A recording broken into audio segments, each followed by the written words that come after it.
Hello everyone and welcome back to another video from Wake&Tech. In this video, I'm going to show you how to change your currency on the PandaBuy account. So let's get started right away. First of all, open up your web browser and then in the address bar, type in pandabuy.com and press enter. You will now be taken into the official PandaBuy website.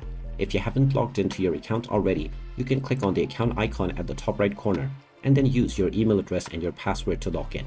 After you have logged in, you will be taken back into the homepage, from which if you wish to change the currency, just click on the language and currency drop-down button at the top right corner. You will now see the language as well as the currency options. Just click on whichever currency you prefer to use and then click on OK. Now, once this currency has been selected, whenever you search for any items, you will be able to see the price of this item in the chosen currency that you have just selected. And there you have it. That is how easy it is to change the currency on your PandaBuy account. If you find this video helpful, make sure you hit that like button and subscribe to our channel if you haven't done so already. Also ring that notification bell to never miss another update from us. Thank you for watching and I will see you again in the next video.